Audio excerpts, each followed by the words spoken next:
안녕하십니까, 정인태입니다. 어떻게 이런 일이 한국 어쩌나 한국이 점점 아주 위험한 나라가 되어가고 있습니다. 도저히 상상하기 힘든 그러한 일들이 계속 일어나고 있어요. 그래서 부산 금정구에서 또래 여성 살인 피의자 신상 공개가 됐다라는 거예요.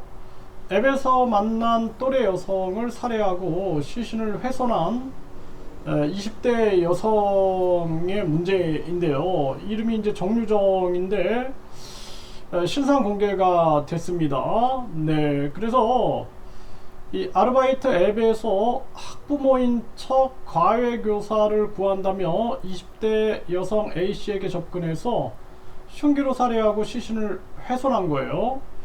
그래서 여행용 가방에 담아서 택시를 타고 내리는데 인근 낙동강변 풀숲에 시신과 가방을 버렸다는 것입니다. 그래서 가방에 혈흔이 묻어있는 것을 본 택시기사가 새벽시간 인적이 드문 곳에 세워달라는 것을 수상하게 여겨서 경찰에 신고를 했다라는 거죠.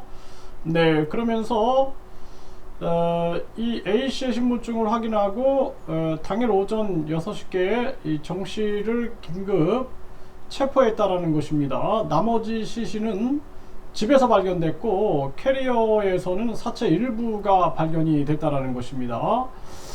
이 참 안타까운 일이 아닐 수가 없어요. 그냥 이 앱을 통해 알게 된 피해자의 집에 교복을 입고 찾아가서 또래 여성을 살해하고 시신을 유기했는데 살인 충동을 느껴서 피해자를 살해했고 석 달 전부터 범행을 준비했다, 이렇게 얘기를 하고 있습니다.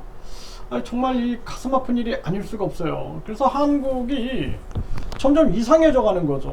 뭐 부모가 자식을 죽이고 자식이 부모를 죽이고 또 형제끼리 서로 죽이고 이런 일들이 수도 없이 일어나고 있는 이러한 현실입니다. 또 뭐 부모가 자녀들을 성폭행하고 뭐 이런 일들이 터지고, 그리고 급기야 이런 일들까지 터지고 있는 거예요. 충동에 의해서. 이거를 우리가 우리 사회 전체의 문제로 봐야 된다라는 거예요. 이 황금 만능주의와 학벌주의와 출세제일주의, 외모지상주의가 지배하고 있는 이 세상, 사람의 가치, 그러니까 인간의 존엄성이 전혀 중요시되지 않는 이러한 대한민국의 현실, 이거를 우리가 직시하고 완전히 이 교육, 철학 혁명이 일어나야 된다. 양심혁명, 이런 것들이 전체적으로 일어나지 않으면 안 된다라는 것입니다. 교육을 완전히 뒤바꿔 버려야 되고, 더 이상 한국은 이대로 가면 큰일 난다, 저는 그렇게 생각을 합니다.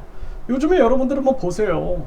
네, 최근에도 이 아들이 아버지가 잔소리한다라는 이유로 아버지를 살해하고 시신을 유기하고 이런 일들이 벌어지는데 상상을 초월하는 일들이 벌어지는 것입니다. 이게 대한민국이 점점 사람 살 수 없는 세상이 돼가고 있는 거예요. 그러다 보니까 저출산 고령화도 심화되고 자살률도 심화되고 서민경제는 붕괴되고 앞으로 이제 급격한 다인종화, 다민족화, 이민국가화 되면서 앞으로 엄청난 그러한 범죄가 나타날 것이다. 저는 참 하루하루가 걱정이 됩니다. 지금 우리나라 경제가 다 붕괴가 돼가지고 수출도 내수도 다 무너지고 있는 정황에서 정치꾼들은 또 배지 달아가지고 특권 누릴 생각이나 하고, 그리고 교육, 종교, 정치, 경제, 사회, 문화 모든 영역이 붕괴돼 가고 있는 이러한 현실들을 보면서 안타까움을 금할 수가 없습니다.